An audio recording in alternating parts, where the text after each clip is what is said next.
1 month after people.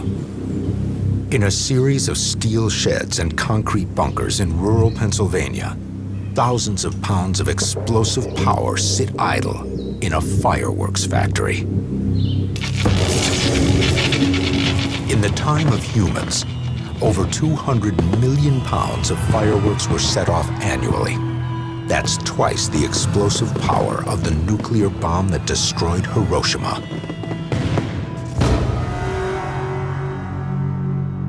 But now, those fireworks await a celebration that will never come.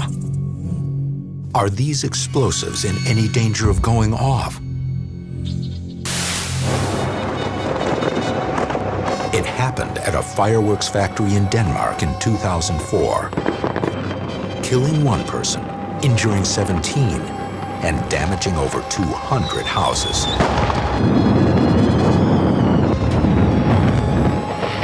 The final explosion resembled a nuclear mushroom cloud.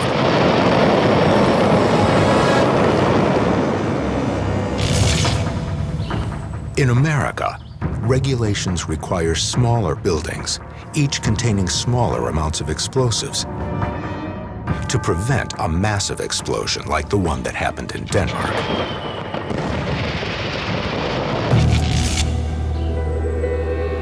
One month after people, the fireworks and gunpowder lie dormant behind blast walls in their bunkers. There will be no fireworks display this year.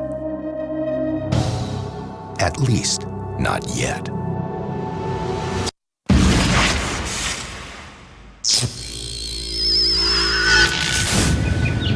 "20 years after people, vines and trees have covered up or broken through the concrete and steel bunkers of what was once a fireworks factory. Fireworks were a dangerous way to celebrate. In the time of humans, on average, fireworks injured nearly 10,000 people a year.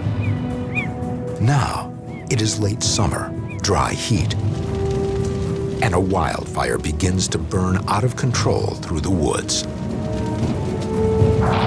The fire reaches the edges of the fireworks factory. For a decade, water has dripped or flooded into the steadily deteriorating bunkers. Gunpowder easily absorbs water, but wet gunpowder takes on a strange ability. After it dries out, it becomes more volatile and unstable. The finely milled powder clumps together, burning less evenly, and sometimes exploding more powerfully. Now, flames lick through cracks in the walls, and the powder ignites. The fire spreads from bunker to bunker, where thousands of pounds of prepared fireworks lay dormant. These explosives were destined for over 100 different fireworks displays. Now, they all go off at once.